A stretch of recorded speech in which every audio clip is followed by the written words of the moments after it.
Hello, welcome to DK Bull Chat. Yesterday, I put the first coat of gesso on this little bird. You can kind of see the bird in the background.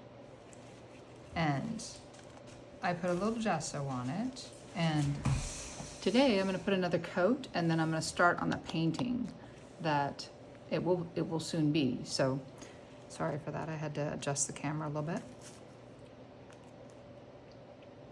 So I have white gesso. It is Liquitex acrylic gesso, and I'm making sure I can see this on the camera, which I can. It's fine. I'm just gonna hold it right there, and then I'm gonna put the paint on there. So it's gonna be crisscrossing again. This time it'll cover other areas, not necessarily the ones I did yesterday. And I'm kind of leaving a little bit of texture, but it doesn't matter because I'm going to blend it out. And then I want to go ahead and put in a sky today, which will be super easy, fun, fulfilling. I'm going to enjoy it. It's going to be good. So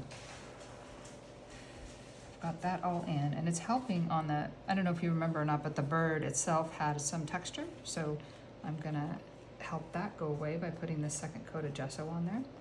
And I'm just kind of helping you. If you ever have a video, if you have a video that you're not going to use, go ahead and paint over it. No, it's this canvas. So if you have a canvas that you are not going to use, you're not going to continue painting on it, then go ahead and gesso over it. You want to make sure it's acrylic paint on there.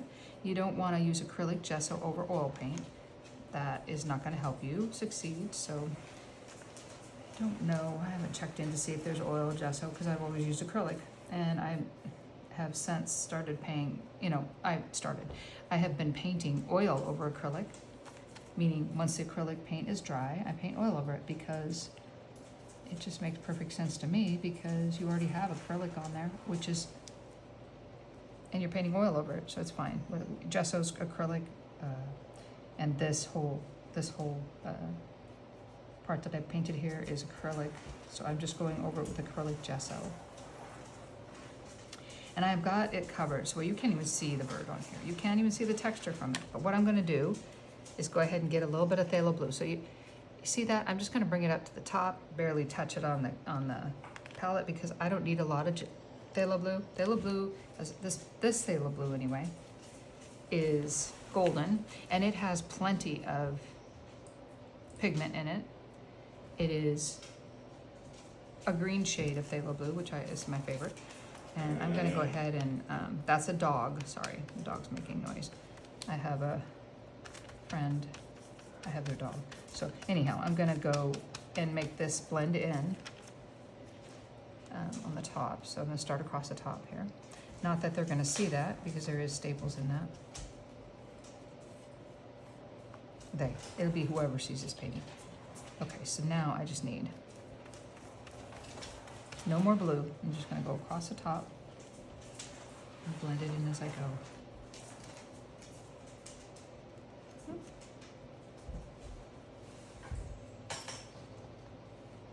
And that's plenty of blue. Plenty of blue in there. Okay, so.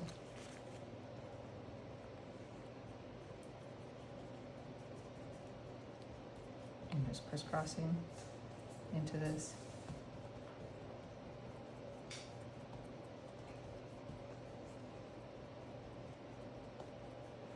Don't need it any bluer than that. That's plenty blue. I'm gonna wipe off the brush on the canvas tablecloth.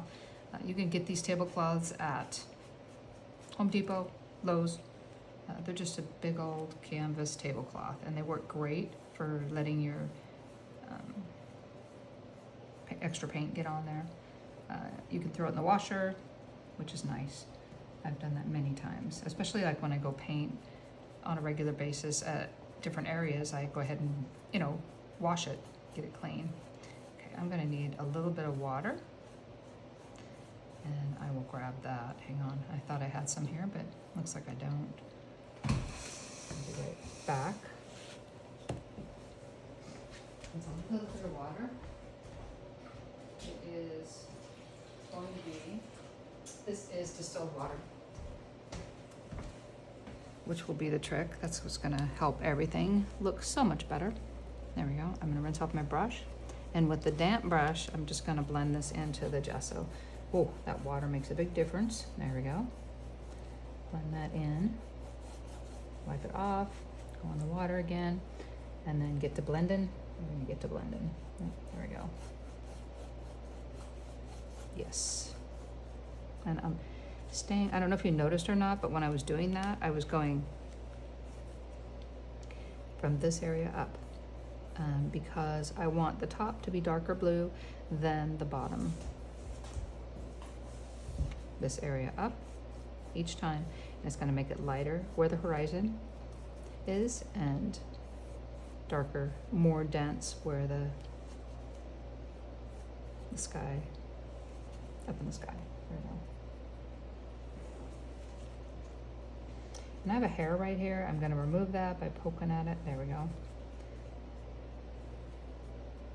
Okay, so I can kind of see the bird a little bit, in which case I might want to add a little more gesso and blend that in. Got a little crazy with the water, which is fine. I'll fix that. A little more gesso. Work it from the bottom up.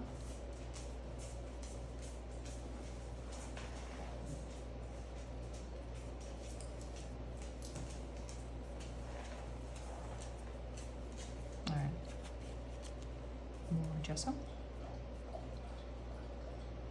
There we go. Blending it in.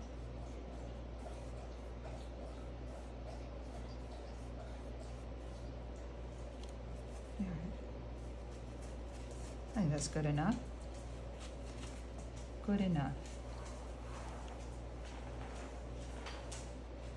If I want clouds, I can work clouds in there, but right now I'm just gonna make sure that I don't see the bird through there, and I still see the bird, so I'm gonna do a little bit more gesso.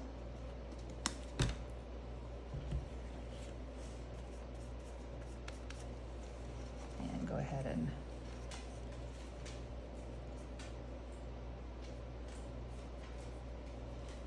I'm just gonna blend that in to get that extra hair off of there. There we go.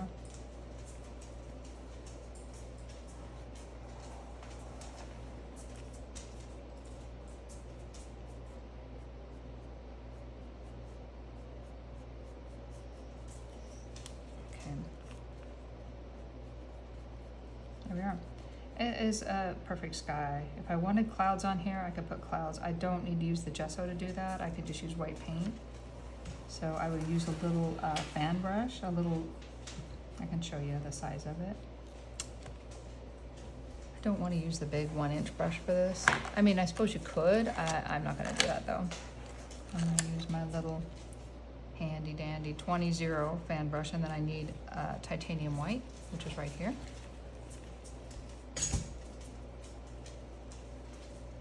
The difference between the titanium white and the gesso is the gesso is going to have a lot more pigment. I'm just going to come in little circles. I just loaded the paint. I'll do it again. I'm going to load the paint so the brush is still kind of thin, and I'm just going in little circles up into the air where the cloud's going to be. The clouds can look in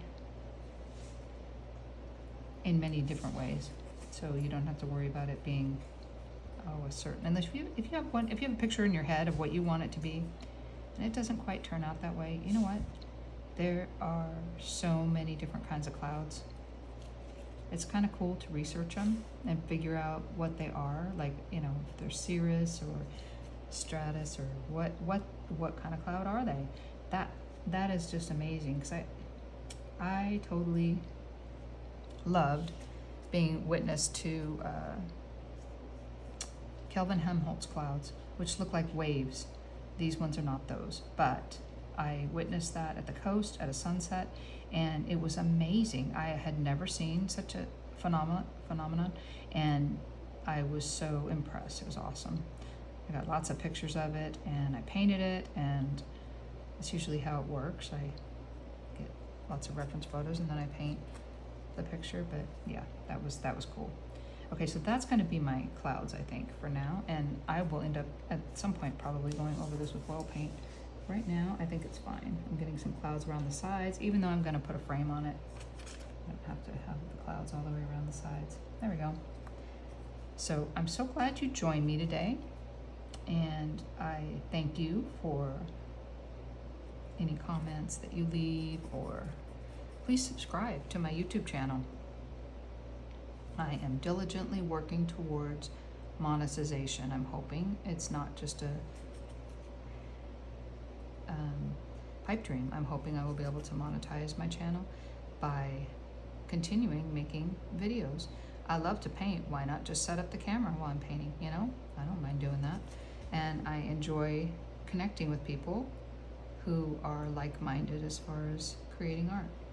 So, or just are, you know, amazed at how much time I'll spend doing this.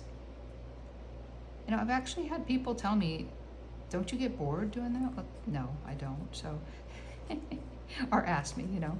Anyway, okay, I'm gonna call it quits for today, and I thank you so much for joining me. Please subscribe to at DK Boljat, and God bless you. And I will see you in the next, or I'll talk to you in the next video. All right, there we go.